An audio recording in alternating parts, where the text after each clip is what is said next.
Good morning, everybody. It's your Self Shift crew back for another podcast. You got Patrick here today and Doug. Hello. And we've got actually the first in a new series that we're doing. And this one is centered around happiness and contentment lead to success, not the other way around. And a close corollary to that is relationships are key and not optional. Right. So again, our series, I should say, on finding happiness. And as we kick it off, as we usually do, I'm going to start with a quick quote. This was from Albert Schweitzer. Success is not the key to happiness. Happiness is the key to success. If you love what you are doing, you will be successful. Now I know that's a bit of a loaded kickoff and a loaded quote there, but this is one that I know it's near and dear to your heart, Doug, and you've done quite a bit of research and study. It's a kind of a passion for you, and for me as well. And the journey that I've been on, and I think you probably echo the same thing, really demonstrates the fact that as we've grown in our careers and become successful, is that although it certainly is nice to have money, things, possessions, they are absolutely not the key to true happiness, right? And I think especially for those that are maybe starting out or really buy into the consumer-centric society concept where everything revolves around things, money, power, possessions. But, and I know you're going to go into this, Doug, is that evidence doesn't back it up, right? The evidence shows clearly in a lot of research that once you get to a level of income and possessions and things that you have that meet your basic needs, the incremental reward of things, money, power after that really doesn't impact, happiness or contentfulness or whatever the case may be. So bottom line is, if you have enough to provide for your needs and those around you, the incremental happiness that you think you're going to get when you get that, Corvette or that new boat or new 64-inch TV or whatever, all good things. They may bring some joy, but that's not the true root cause of happiness. And, as we look, I like to look out and, people that exemplify this type of stuff. And, one of the folks that really does, and I'm not here to advertise or be a fanboy for the Virgin Group, but you and I both had experience with this organization years ago in our careers in which we were partnered with the Virgin Group as it relates to wellness and that type of thing. And we did get a chance to meet, some of the leadership and that type of thing from that group. And one of the things that really echoed with me is that the relationships, they were very strong on cultivating relationships, both internally with their folks and also with their partners, right? That was a key thing. It just wasn't about the business transactions. As when folks feel happy and valued, they're more productive, innovative, and basically drive success of the company. And I think when I last checked, I think the Virgin Group owns like 400 companies under its umbrella, including like companies that put things in low Earth orbit and, jets and, and airlines and that type of thing. So anyway, that is my kind of kickoff before I get into my personal experience. Doug, what's your initial thoughts? Yeah, I think in several of the podcast episodes we've done, I've alluded to, like, there was a time in my life when I just decided I needed to try to understand what does it mean to be happy and how do you go about being happy. I didn't go in thinking there was like an easy answer or anything like that. I thought I just want to learn more about, like, because whatever I'm doing, and especially at work, I'm not happy. I'm particularly unhappy, particularly miserable. I think you and I have talked about it around, late Sunday, you get all the Sunday scaries as you think about the upcoming work week. And then as you're in the work week, you can't wait for it to be over. And it's just, I knew it wasn't something I could continue for a long time. So, I was in a situation and I took a job for the wrong reasons. Again, when you think about like pursuing happiness, I wasn't thinking about like, well, am I going to enjoy this job? Am I going to enjoy the people I'm working with? I was thinking about, hey, I'm going to finally get that title that I've wanted forever. And again, took it for the wrong reasons. It was more about like some sort of idea that I would achieve this goal more than I would, find happiness in my daily work day or work life. So anyways, I was in that situation. I decided I really have to try to understand this better. So Sean Acor's book, The Happiness Advantage, is actually the first book that I would listen to it to and from work on Audible, and not to give Audible credit, but and every I I came to really look forward to driving home and driving to work every day, because every day was like a light bulb going off. And you know Sean's basis or premise in his book is that focus more on what it means to be happy, and focus more on finding ways to be happy, and you'll have this achievement. So the antithesis of that is, you set a goal, you achieve the goal, and you think you're going to be happy, but you actually decide to set the next goal, and you just get into this endless loop of looking for the next goal, and you never really get to that part where you say, okay, now I can be happy. And so what I learned in listening to Sean's book was a couple of the foundational things that have been repeated in other books that I've read along the way, that have led me to mindfulness after another 2 or 3 books after that, where I finally said, you know what, every one of these people has mentioned mindfulness. I really should try to understand it a little more, and maybe, try to do it a little more. I think I was a little skeptical and all those kind of things, but, some of the key things in Sean's book were about cultivating a positive outlook. And that was definitely foreign to me. But, part of his means of doing that was through, if you take time every day to be specifically grateful, to do gratitude journaling and other things like that, you start to cultivate in your mind more of a positive outlook, and then you start to receive things during the day as in a more positive way than a more negative way. Again, if you take time to be mindful, you start to observe your response to things rather than react, without a lot of thought. I think something you and I have talked about is just get out and take a hike. So another thing was physical exercise, and, just get out, take a walk, take a hike. It just, you get the sunlight on your skin, you get this, the fresh air outside, all those kind of things. And then, again, one of those key things was social connections. And so he talked about, he was like an RA, a resident person at Harvard. And at Harvard, he would watch freshmen come in every year, and he would work specifically with freshmen, and he'd see some, not make it, and others make it. And one of the things he observed was the people that at times of stress, when it's going towards a midterm or a final or working through a class project, the people that sought out others to work together were the ones that succeeded. The people that said, I just got to hunker down and do this myself, were the ones that ended up kind of reaching a level of stress and other things that they left school. Now, again, this was me listening to the book and just sort of hearing these things. And I did go into it with an open, broad mind, saying, hey, I'm not going to find the answer in this one book, but I'm going to learn some inputs, and then I'm going to go to the next book and the next book. And the next book I went to was Neil Pasricha's The Happiness Equation. So, one of the things you'll see here, yes, the titles and other things led me to them, but, it was then listening to them to and from work and really looking forward to that time of day, was a key part. But Neil had some of the same exact themes. And I was like, okay, there must be something within these things. Something to this, yeah. I'll skip ahead and give Patrick a chance to talk. But one of the things, the real takeaway that I kind of had after a couple of these books was at work. The way I sort of boiled it down was, for me to be happy at work, what's important? 3 things: who I work for, who I work with, and what I work on. And I've repeated this, I've been a leader and in one-on-ones all the time. I would tell people, pursue these things. Don't pursue the title. Don't pursue the job because you think it's sexy. I want you to think about these 3 things when you're doing these things. And those first 2 things are what? Relationships. Your relationship with who you work for, your relationship with the people you work with every day is going to be key. And then feeling a connection to what you work on, as far being, for lack of a better term, Patrick's going to snicker, being stimulated by what you work on every day.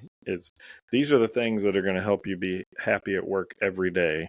And since then, and this was 10 years ago, and I was miserable at work. Those are the things that have driven what I've driven the jobs that I've worked on, gotten.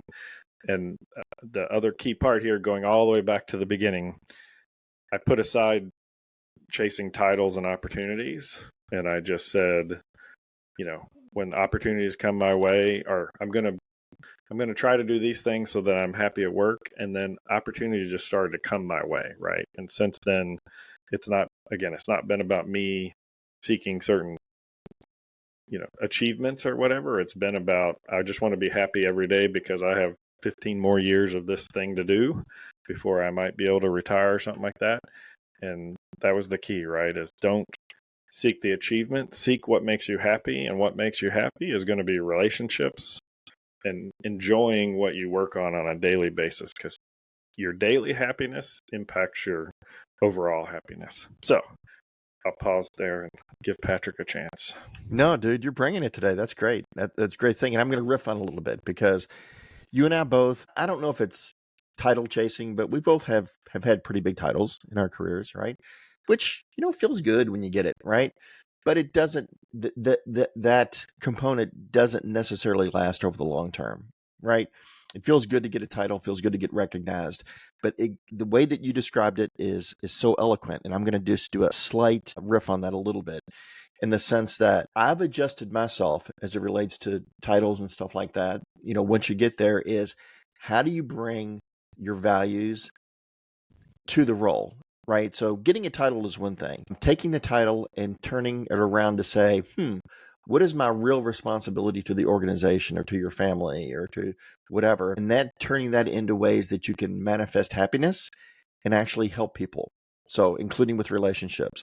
So one of the things that I've done is, and I do it in my current role and I've done it in other roles, is take that title and think, how can I, with this position, use my skill sets, do the things that make me happy, to advance others and to advance the cause of the organization, right? A lot of that rotates around building relationships.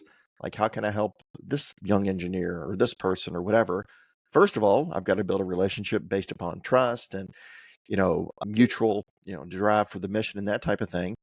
And how do I move this person forward? I help them move forward and build that relationship. So because you really can't, from my perspective, to get true motivation, to get folks to really align to a mission, they've got to believe in you, and there's got to be some connection there. So one of the things that I've taken on is finding it absolutely key to my role to make sure that I have relationships with my people, right?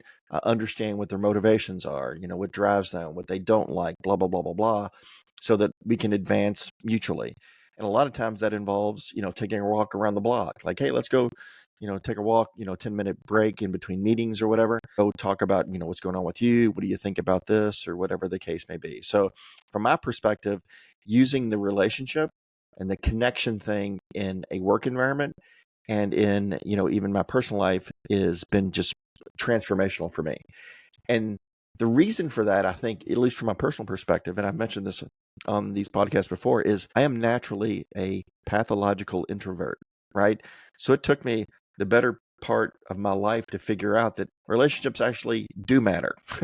And at the end of the day, it's really all that matters, right? The relationships we have with those around us. I would not have said that. I would have laughed 10 years ago if somebody would have mentioned that to me. Relationships were something you may have or need to have or whatever, but they weren't key. So I've completely changed my thinking about that. And also, and you were going this way as well, Doug, is turning those into habits, right? So for example, titles in and of themselves don't make you happy. It may look, when you look at your business card, oh yeah, I'm this and this and this. But at the end of the day, when you start building your habits around things that are aligned with your core values, it manifests itself across the board. Like we talked earlier today about the fact that you and I both like to take hikes and ride bikes and stuff like that. So I've turned that into a way to build connections with people, like folks that I've worked with, folks that I used to work with, or whatever, friends to say, hey, you want to go Saturday morning or Sunday morning to take a hike at the park, just, a couple of miles away. We can catch up and that type of thing. And it has built relationships that I didn't have 10 years ago, to be transparent with you. I had superficial stuff, but building deep connections with folks is really, really transformational. Also, you get your steps in, so it's really healthy as well. But building those habits into your daily life, taking a walk with people at work, or even via Slack. One of the things that I like to do is just kind of be humorous with folks, and hit them out of the blue with like a really long dude, or just something that I know that's going to make somebody's day, and help drive that the concept that, hey, I may be a coworker, I may be your boss, but it's all about us working together to move things forward. So that has certainly helped. And at least once a weekend, I try to connect with somebody on a hike or whatever, and that type of thing. And also, again, you nailed it earlier when you said this, but actually prioritizing relationships. Again, I would not have prioritized relationships 10 years ago. For me, they were, I don't want to say afterthought, but yeah, they were an afterthought, right? And the key things were advancing at work, being the best possible employee, having people have the best perception of you, whatever. Things that I'm not saying they're necessarily bad things, but in and of themselves, they don't drive happiness. Recognizing your core values and taking definitive and committed action based upon those values is key. And one of the things that I've also noticed is it tends to snowball. Once you start doing this and you're starting to build relationships, you lower your defenses a little bit, right? You become more vulnerable, become more authentic, more genuine, at least from my perspective. So anyway, I know you were going to respond there, Joe. I mean, I have so many comments I want to make on your different comments, but like I'll quickly hit on the habit thing. Like that's key to several things that Sean Acor and Neil Persica also talk about. Like in order to cultivate that positive outlook, you have to have a habit of gratitude journaling, or taking time every day or every week to just say, what am I grateful for? And just that process of thinking about what you're grateful for, again, that habit reinforces it, and then it builds over time, like you said. And another comment I want to make is, again, you and I are here today doing a podcast together, and we've been doing a set of these, and we wouldn't be here at this point if it wasn't for kind of some of the relationship building stuff that you're talking about. Because we work together, we would interact in friendly ways, and on chats and other things, but it was really during the pandemic that we were all kind of missing some of the same connections, where we'd go to each other's desk and joke around during the day or whatever. And you were really good about, I guess, reaching out and checking in on people. And I was one of the people that you would check in on. And then we started to talk more deeply about like some of our frustrations at work. And lots of people during the pandemic were thinking about job changes. And anyways, we were cultivating that. And then once when the pandemic started to open up a little bit, you were like, hey, why don't we go take a walk, socially distant walk in the park, because we're told that's okay now. And again, I think that's when we started to realize we both were into mindfulness and into self-improvement and into understanding what makes people do the things they do or act the way they act and all that, and kind of led to there. So that again was like a relationship that has become important, right, and has given me a lot of happiness and those kind of things. But so then I'll pivot from there and talk about again, just reinforcing the importance of relationships. And I was the exact same way you are. Like I really didn't look at relationships as a key to happiness or anything like that. But Robert Waldinger has a TED Talk out there about, it's the longest study on happiness. So since 1930 something, he is the fourth director of a study that has been tracking a set of men, and I think they've started to add women and other things to it, but that we're tracking them and trying to understand, just watching the trajectory of their life and understanding the factors that went into that. They did it through lots of interviews and interviewing people connected to him and all those kind of things. And, the two biggest takeaways they took from it was the good relationships are the key to a happy and healthy life, and a lot of times a longer life. And it's not the quantity of those relationships, it's the quality. So one or two meaningful relationships really lead to a happier thing. And then just one other point I'll make real fast is talking about relationships, talking about meaningful connections with others. Another point that all these different people make is, you're having a really bad day, really bad week, really bad month. Like one of the shortcuts to happiness is go do something for somebody else. Yeah. Right. So you talked about the mentoring, you talked about taking the time to listen to people and offer them, ideas and other things like that. Like go do something for somebody else and it will lift your happiness. And I think that's counterintuitive to a certain extent. But, I'll just throw that in there. Yeah, no, very, very, very, very well said. And a lot of great points there, Doug. And going back to the journaling thing, I know this is not an episode on journaling, but what you said is so key. So, every day I journal with, 5 key points is what did I do well yesterday? What could I have done better? What am I grateful for? What must I get done today? And just the 5th section is just kind of overall, like how do I generally feel? And it's amazing if you were to look at my journals, and I literally have like 20 notebooks on that cabinet over there, is that in my progression, some of the things, like if you would have read these 10 years ago, wrote a very concise C-sharp program would be, a big thing that I did the day before, or optimized an index in SQL Server, something like that. But it's remarkable over time how some of those things would be like, had a great conversation with Doug on a bike ride yesterday, or, helped, Billy at work doing this, or connected with whatever, and, or had a great, hike or whatever. So a lot of the human connection over time has just gotten more profound as I practiced these habits and built them into my overall life. So that's been really, really been key for me. And we are getting close on time here. So I think a lot of good stuff coming out on the conversation today. And one of the things that, and maybe I have to do a little bit of research as I was kind of prepping for this, even folks, and I think his name was Johan, maybe 2015. I can't cite it exactly, but once I think he was a researcher, leaving the UK, even went so far as to say that connection is the opposite of addiction, and that addiction is as much a social disorder as it is, any other disorder. So the fact that humans, and you said it brilliantly, is humans are designed to have good, deep personal relationships on a small scale, not thousands and millions, although if you look at Facebook, which again is a highlight reel for most people, but having a few deep relationships where you can be vulnerable, be authentic, be genuine is really, really key.